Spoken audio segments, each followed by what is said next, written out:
Hi. Good evening. Good evening, good evening, good evening.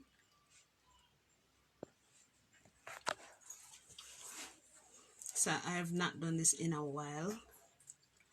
I have not done a live in I haven't done a live in like ages, like in a while. Hey Rosie. And I really don't plan to keep you all night. Hey Rosie. I really don't plan to keep you all night tonight, not at all on this Friday night. So for those persons who are already on, thank you so very much. Remember, I can't see you unless you wave or indicate that you're here. Hi Gabrielle. Right, so I had to steal away. So I'm actually in the girls' room, right? I'm in the girls' room tonight. Just coming off of the road, and trust me, for those persons who have left the road from 12 o'clock, 1 o'clock from in the afternoon, it has been crazy. I left work like 2 o'clock, yeah. And I was on the road, washing my hair, running, well, not really anything much more than that. But I just got in and it's crazy. It looks like it just midday. It still has that buzz and the rush and everything.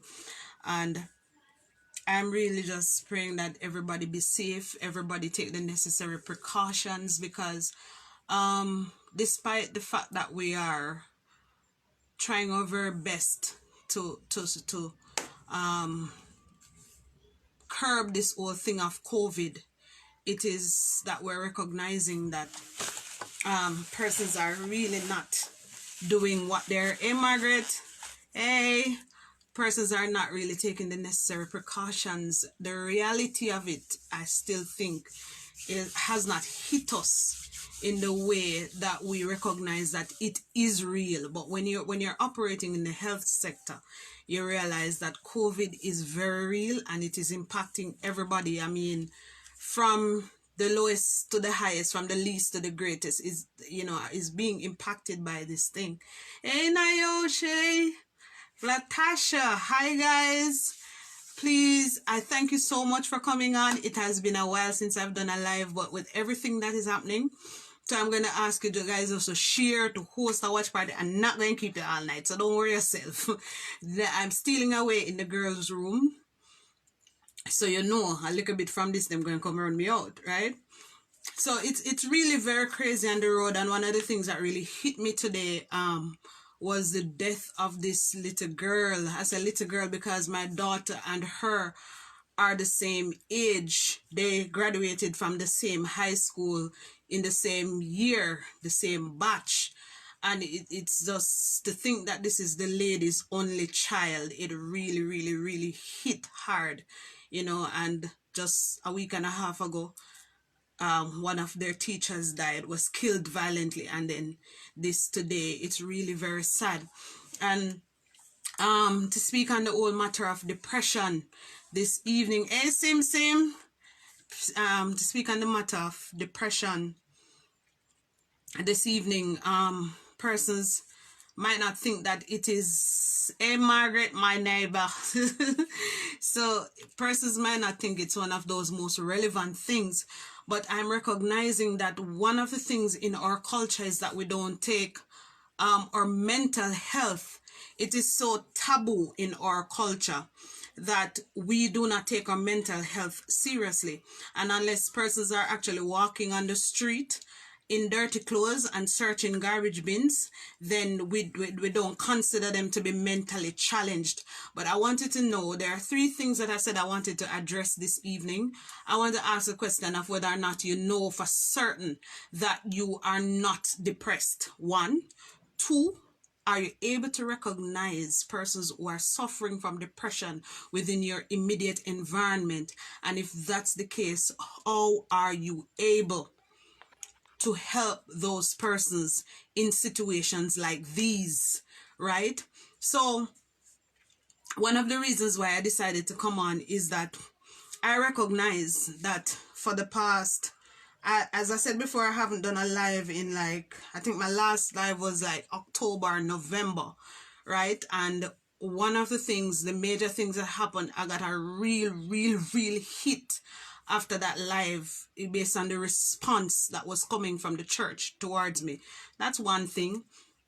In addition to that, there was the whole matter of the book, the challenges that were surrounding the book and the issues, the various issues surrounding the book. And there were so many things happening, and it really was weighing heavily on me. And you try your best to transition the various things, but I must say that the book is, you know, finally here. So for those persons who have not gotten their copies, you're wasting time. Like, you're legit wasting time. You need to get your own copy. So all of those things, and in more recent times now, we're transitioning into 2021, and you know, you have your goals and all of these things set in place, and you say, boy, you're working towards something. And I tell you, a major hit in 2021, and I'm like, it was so unexpected.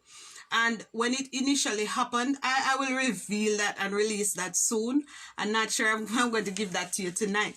But when it hit, I had mixed feelings, because it's really something that I wasn't prepared for in no way, shape, or form. And so with everything, guys, remember to share, remember to comment, remember to ask your questions. We're not going to be on for very long. I think a maximum and half an hour. That's what I'm going to be on tonight. All right. So when that started happening, was very mixed feelings, and I started questioning God. I started questioning myself. Where did I go wrong? How did this happen?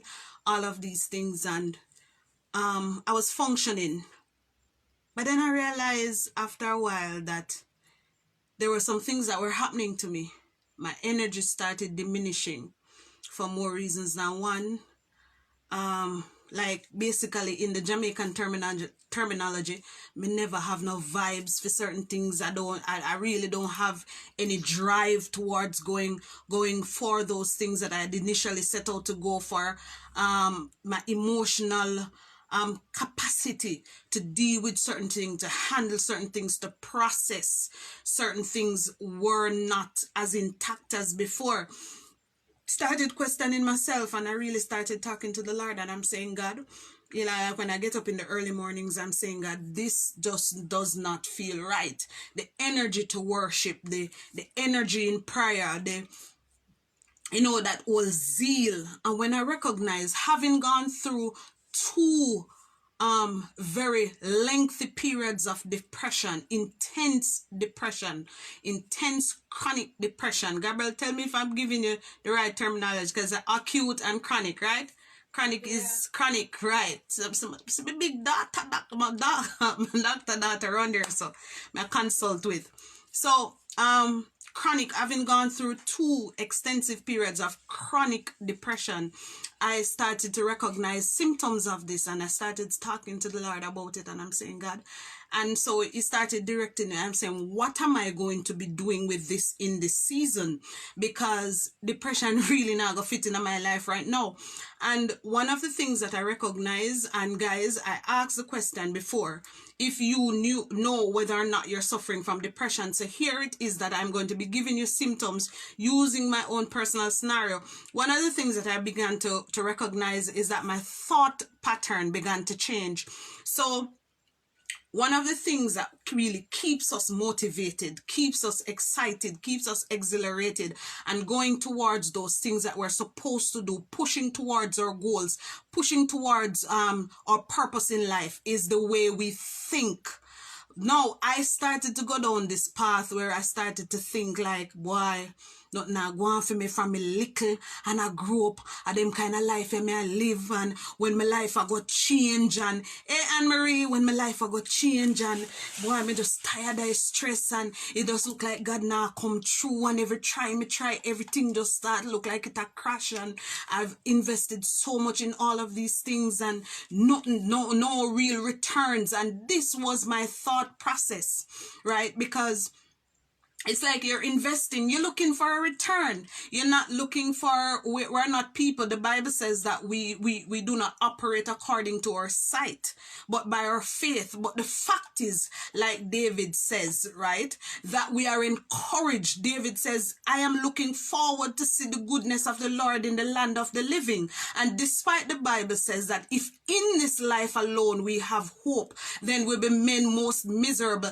There is a level of encouragement when we see tangible results coming from God. So when you're putting in and you're praying, you're fasting, you're calling upon the Lord, and you're not seeing certain results, it does some. Hey, Pastor Makala, hi. It does something to you. Hope deferred, the Bible says. It takes the life out of you. And so when we begin to think, the Bible says, whatever we think, as a man thinketh, so is he. And I recognize that I started going down this path where, boy, I'm starting some real deep, dark thoughts. Boy, I think, oh, my worthless and how much I could have accomplished over the years. And if me never invest in that so much people, and if me never do this, all kinds of things were going through my mind. And one of the things that I want to tell you, one of the major symptoms of depression is that your story begins to change. What you think about begin to change.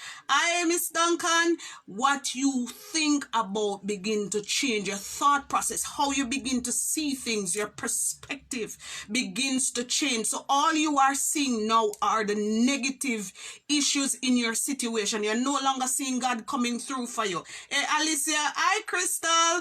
You're no longer seeing God coming through for you. All you are seeing around you is darkness. And I remember in 2010 when I went through that lengthy, I think it was about 10 months of serious depression. And when I went through that phase, it started with, I couldn't take care of my children. I was working. I couldn't buy pads. I couldn't buy toilet paper. I remember one night a church sister came home with me to just spend the night, and in the middle of the night she decided she wanted number 2. No, we not have no toilet paper, and I have a job. I go to work every day, and I had to leave to go on the road to go look in the community, finish up, open rain or fall. And it is so depressing to think that you are working, you're in a job, and you are not able to sustain yourself. You have these 2 children depending on you, and when you cannot send them to school throughout the month. And these are the thoughts, and especially in a season like this, when we look, guys, if you're not careful, especially as women, when you see them taking away these young people. This is somebody who graduated with my daughter from St. Andrew High, right? And when you see things like this, she was so distressed. It makes you think twice to go out on the street. There are so many things happening around us. And it's not that things aren't always uncertain. We've always lived in uncertain times. So that's not what we're saying. But there is an intensity. When I went on the road today and I heard different comments, and people were wanting, it's supposed to be a shopping period. People don't have no money. The Western Union lines are so long, and the different things. And we have been in this COVID season for over a year. People are dying around us. People are getting sick. And it does something to your mind. When I look at my children are asking if they can't go. Why are we not able to socialize with our friends? These are little children. One is 9. One is going to be 9, one is going to be 7, and they're asking questions like, Mommy, why can't we go out to play? And they know the dynamics, they know what is happening, but the fact is we are social beings. So even the lockdowns, holiday coming up, people would normally go beach, they would have fried 2 little sprat, you'd have get out with your family members. You are now being exhorted to stay at home. And then everybody live with somebody.